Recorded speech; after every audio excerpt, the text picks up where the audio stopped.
सत सत सरसिरोज दर श्री मुषादृशा सुरतनाथ ते शुल्क दासिका वरद विघ्न तो ने हम किम बड़ा। श्री भगवान प्रकट हुए उस रास मंडल में। श्री भगवान ने अपने अनेक रूप बना लिए और हर एक गोपी के संग श्री भगवान शोभा दे रहे हैं। और यहाँ श्री धाम वृंदावन में सबसे पहले भारत भूमि पर श्री धाम वृंदावन निधिवन जी का दिव्य स्थान, यहाँ जहाँ रास मंडल बने और श्रीमन नारायण श्री कृष्ण रूप में बहुत से रूप बनाकर सभी गोपांगनाओं के संग यहाँ नृत्य कर रहे हैं। और गोपियों ने प्रेम में श्री कृष्ण भगवान को नचा दिया और श्री भगवान भक्तों की ताल पर नच रहे हैं। काम आप प्रांत सह कार्यवाह है आरएसएस के, मैं आपका बड़ा बड़ा स्वागत करती हूँ और आपके घर परिवार में सुख समृद्धि श्री भगवान बनाए रखे, ऐसी मैं मंगल कामना करती हूँ। आप गोपाल महाजन जी बीजेपी डिस्ट्रिक्ट आप प्रेसिडेंट हैं, आप भी श्रीमद् भागवत महापुराण की कथा में पहुंचे। श्री भगवान खूब सुख समृद्धि आपको दें और आपके घर परिवार में भी सदा खुशहाली बनी रहे। मेरी व्यासपीठ आए हुए सभी अतिथियों का और आप सभी भक्तों का भी बड़ा बड़ा अभिनंदन करती है और आपके घर परिवार के लिए खूब खूब खूब आशीर्वाद, खूब खूब साधुवाद आप सबको दें।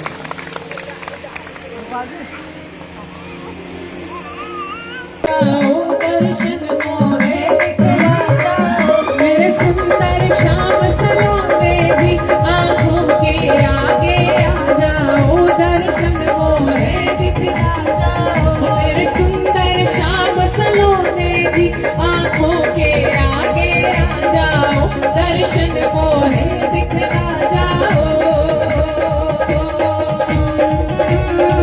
झूमते हुए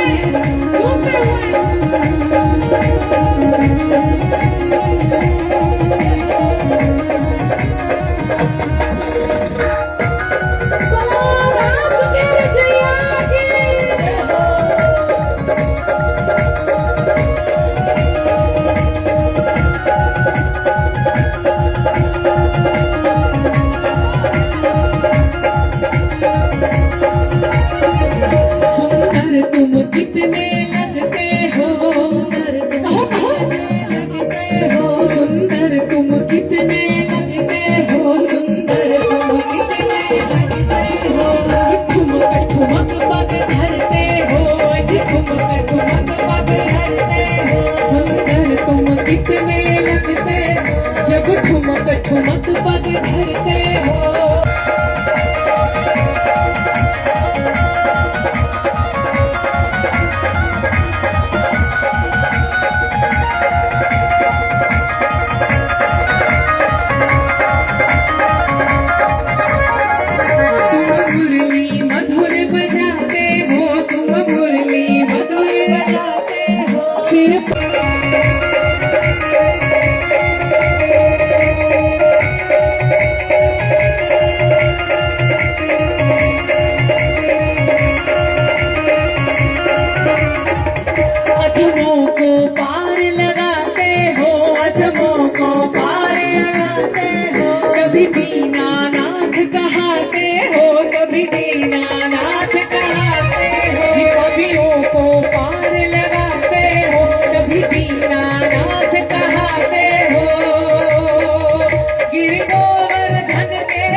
बिहारी जी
बरसा जाओ, दर्शन बरसा जाओ, दर्शन मोहे दिखला जाओ। मेरे रसिया रमण बिहारी जी, आंखों के आगे आ जाओ, दर्शन मोहे दिखला जाओ। मेरे सुंदर श्याम सलोने जी, आंखों के आगे आ जाओ, दर्शन मोहे दिखला जाओ। मेरे रसिया रमण बिहारी जी, आंखों के आगे आ जाओ। जिस अवतार में श्री कृष्ण प्रश्न नहीं पूछते हैं, जात पात ना पूछे कोई,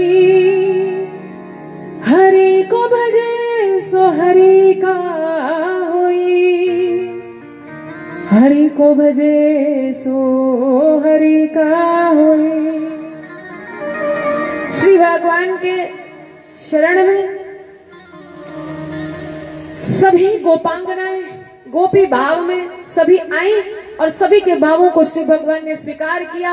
यहाँ तक कि महादेव गोपी का रूप धर कर आए तो श्री भगवान ने महादेव की बाह पकड़ी और महादेव श्री कृष्ण भगवान को गले से लगा रहे हैं, स्नेह कर रहे हैं और श्री कृष्ण भगवान महादेव के स्नेह को स्वीकार कर रहे हैं। यहाँ अभी तक हमारा मसला यही उलझा हुआ है, सभी सनातनियों का मसला उलझा हुआ है और सभी के मन में छुपा हुआ सवाल है। ये छुपा हुआ, महाराज अगर हम गणेश जी को ध्यान नहीं करेंगे तो हमारे गणेश जी का ध्यान नहीं करेंगे, देवी माँ का ध्यान करेंगे तो गणेश जी रूठ जाएंगे, देवी माँ का ध्यान करेंगे तो क्या शिव जी रूठ जाएंगे, शिव जी का ध्यान करेंगे आंख बंद करते हैं तो कृष्ण जी आ जाते हैं तो कृष्ण जी क्या रूठ जाएंगे। अभी तक हमारे मसले इधर उलझे हुए हैं क्योंकि शिवरात्रि आती है, शिव जी को जल चढ़ाना पड़ता है, रीति कहती है कि शिव जी को जल चढ़ाओ। जन्माष्टमी आएगी तो भगवान श्री कृष्ण को पल्ला डुलाना पड़ता है, तो उसमें तुम कंफ्यूज हो जाते। अब 11 दिवसीय गणपति महोत्सव आएगा, उसमें तुम कंफ्यूज हो जाओगे, भाई हमारे तो इष्ट देवी माँ है तो गणेश जी को कैसे लड्डू खिलाते, आधे तो इसी मसले में उलझे रहते हैं।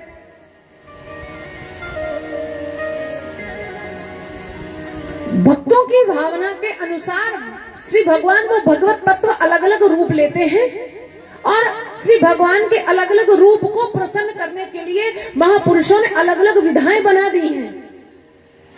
जैसे तुम्हारे समाज और संसार में झगड़े हैं, ऐसे श्री भगवान के यहाँ झगड़े नहीं हैं।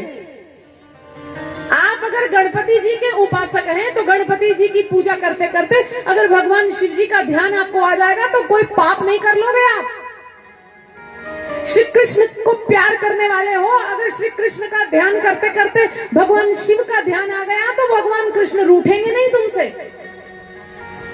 अगर भगवान शिव को जल चढ़ाते चढ़ाते कहीं गोविंद तुम्हारे ध्यान में आ जाए, श्री कृष्ण तुम्हारे ध्यान में आ जाए, तो ऐसा नहीं है कि भगवान तुम्हारा जल स्वीकार नहीं करेंगे। वहां ऐसा भाव नहीं है भाई। इसलिए अगर आप भगवती का भजन करने बैठे हैं, गणनायक आपके ध्यान में आ गए, भगवान शिव आपके ध्यान में आ गए, तो कोई गड़बड़ नहीं है। श्री कृष्ण को याद करने बैठे हो, पाठ करने बैठ गए हो और श्री कृष्ण को का भजन करते करते अगर भगवान शिव तुम्हारे ध्यान में आ गए तो कोई गड़बड़ नहीं है। हमारे इष्ट कृष्ण है, वो सिर्फ तुम्हारी भक्ति को मजबूत करने के लिए है, तुम्हारी भावनाओं को मजबूत करने के लिए है। पर मेरे इष्ट कृष्ण हैं और मैं बाकी सबको कहूं नहीं जी ये गड़बड़ है, या हम शिवजी वाले, हमारे इष्ट शिवजी हैं, हम कहें नहीं कृष्ण जी की 16,108 पत्नियां हैं इसलिए हमें कृष्ण जी से प्रॉब्लम है। कई जो भगवान राम के प्रेमी हैं वो बोलेंगे हमें भगवान राम प्यारे हैं क्योंकि भगवान राम के पास एक ही पत्नी है, इनको थोड़ा फॉलो करना आसान है, कृष्ण जी को फॉलो करेंगे तो कृष्ण जी की तो 16,108 है, इसलिए हमें कृष्ण जी भाते नहीं है, हमें जचता नहीं है, कोई बात बनती नहीं है। मतलब हमारे इष्ट राम जी हैं, उसके लिए भी तुम्हारे पास तर्क है। हमारे इष्ट शिव हैं तो बाकियों को ओछा दिखाने के लिए भी तर्क है, वो भी अपने घर परिवार नहीं देवताओं में लगे हुए हैं, ये चर्चाएं उठाने, चर्चाएं करने। मुझे क्षमा करना, ब्रह्म दोष मत करो, ये जघन्य अपराध मत किया करें। और आज और कल 2 दिन श्री कृष्ण भगवान के योगेश्वर रूप के भी आप दर्शन करेंगे। अगर भगवान श्री कृष्ण ने 16,108 ब्याह किए हैं तो वो अकेले नहीं बैठे। भगवान ने 16,108 रूप बनाए अपने, 16,108 महल बनाए हैं द्वारका जी में, और 16,108 पत्नियों के सहित नित्य रह रहे हैं। वो उन्होंने किसी को छोड़ा नहीं है। वो 16,108 रूप बनाकर रह रहे हैं। वो योगेश्वर है, ये उनका योगी रूप है। वो 16,108 के संग गृहस्थ प्रारंभ करते हैं तो 16,108 के गर्भ से ही 10-10 पुत्र पैदा कर रहे हैं, और सारे पुत्र भगवान जैसे दिखाई देते हैं। ये मंगल गृहस्थ आश्रम श्री कृष्ण एक आदर्श है हमारे समाज के लिए। और यहाँ हम चर्चाएं लगाकर बैठते, महाराज उनकी 16,108 पत्नियां है ना, हमको गड़बड़ होती, इतनी पत्नियां क्या, इतनी पत्नियों की क्या जरूरत थी। मैंने ऐसा लोगों को चर्चा करते हुए सुना है कि ये 16,108 जो कोई श्री कृष्ण के चरणों में आया, जिस भाव से आया, श्री भगवान ने उसे स्वीकार कर लिया। जैसा आया, जिस रूप में आया, श्री भगवान ने उसको अपना लिया।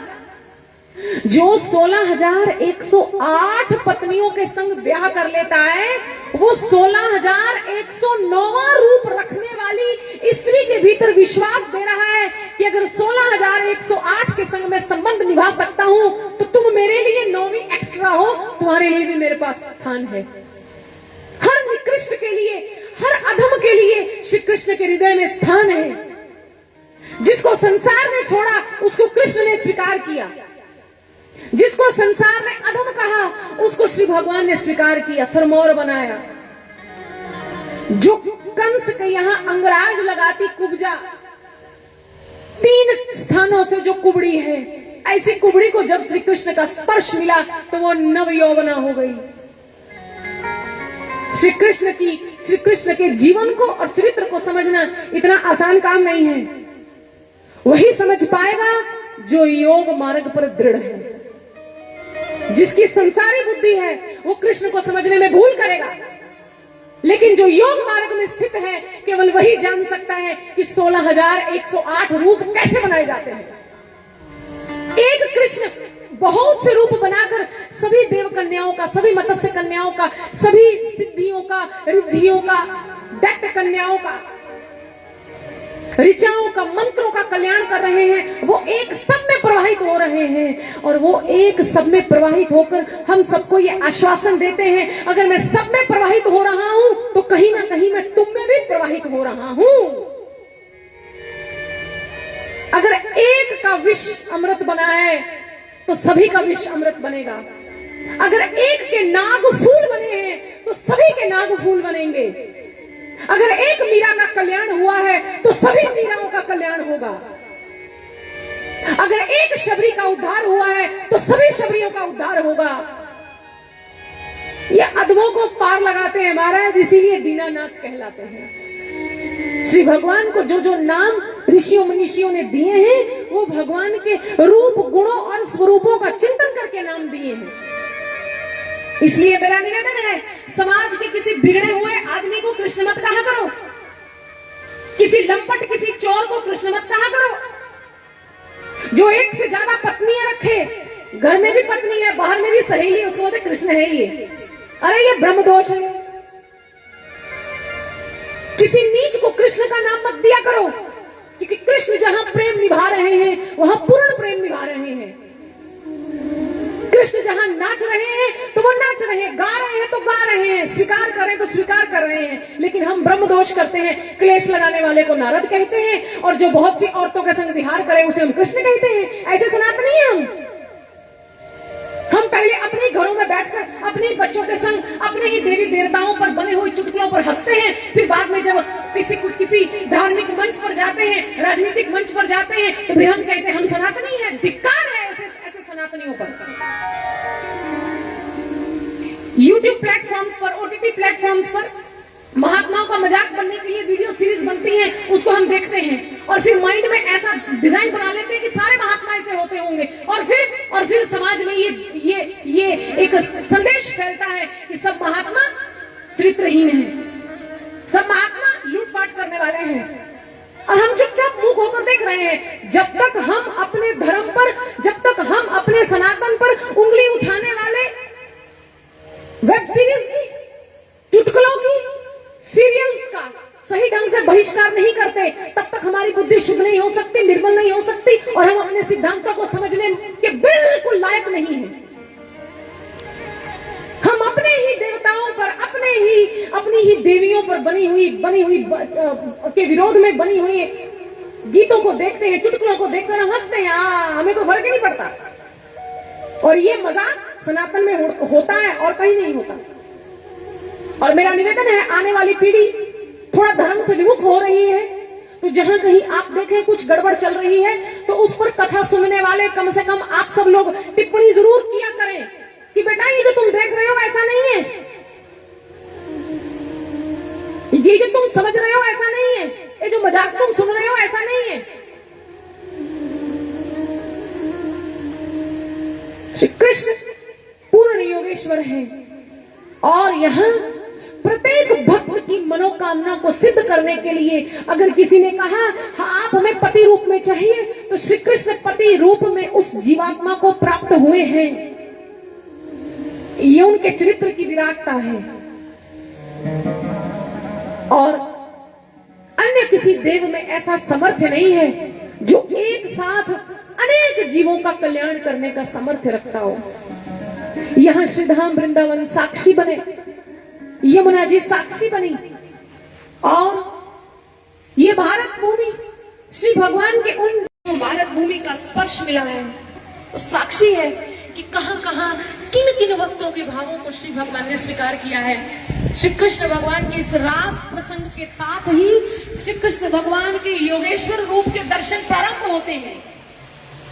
यहां से उनके योगेश्वर रूप के दर्शन प्रारंभ होते हैं, और ध्यान से समझोगे, सुनोगे तो पाओगे कि जिस योग शक्ति के धारक शिव है, उसी योग शक्ति के धारक श्री कृष्ण भी हैं। कथा कहती है कि श्री भगवान ने सबके भावों को पूर्ण किया।